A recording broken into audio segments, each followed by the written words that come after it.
ఎప్పుడైనా ఎక్కడైనా మీ చేతిలోనే వార్తా ప్రపంచం. మీ మొబైల్లో, మీ కంప్యూటర్లో, మీ టీవీలో. సాక్షి టీవీ డిజిటల్ ప్రసారాల కోసం లాగిన్ అవ్వండి www.youtube.com/sakshi-tv. సబ్స్క్రైబ్ సాక్షి టీవీ యూట్యూబ్ ఛానల్. టాలెంట్ ఉంటే చాలు, ఫ్లాప్స్ తో సంబంధం లేకుండా ఎంకరేజ్ చేసే పని పెట్టుకుంది టాలీవుడ్. ముందు శ్రీలీల, తర్వాత మీనాక్షి, ఇప్పుడు భాగ్యశ్రీ. వీరి కోసం రూల్స్ అండ్ రెగ్యులేషన్స్ ను పూర్తిగా పక్కన పెట్టింది తెలుగు సినీ పరిశ్రమ. భాగ్యశ్రీ ఫస్ట్ ఫిల్మ్ మాత్రం ఫ్లాప్ అయితేనే ఇప్పుడు ఆమె డేట్స్ అన్ని ఫుల్. ఇప్పుడు ఇండస్ట్రీ అంతా వినిపిస్తోన్న హీరోయిన్ పేరేంటో తెలుసా?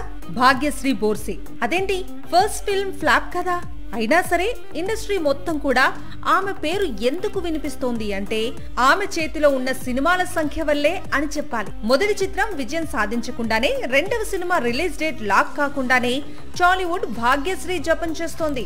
వరుస పెట్టి సినిమాలో ఆమె డేట్స్ ని లాక్ చేస్తోంది. ప్రస్తుతం నాని నడుస్తున్న న్యూ మూవీ పారడైజ్ లో భాగ్యశ్రీని హీరోయిన్ గా ఎంపిక చేసే ప్రయత్నాలు జరుగుతున్నాయట. రీసెంట్ గా అఖిల్ కొత్త చిత్రం లెనిన్ నుంచి శ్రీలీల తప్పుకుంది. వెంటనే చిత్ర యూనిట్ భాగ్యశ్రీ డేట్స్ లాక్ చేసింది. ఇప్పటికే బోర్సే చేతిలో కింగ్డమ్ ఉంది.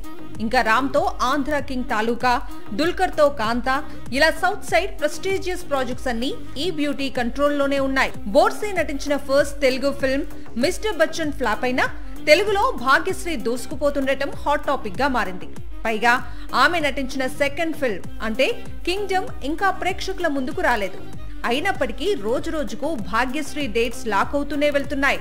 టాలీవుడ్ ఆమెను ఆల్రెడీ స్టార్ హీరోయిన్ గా ట్రీట్ చేస్తోంది.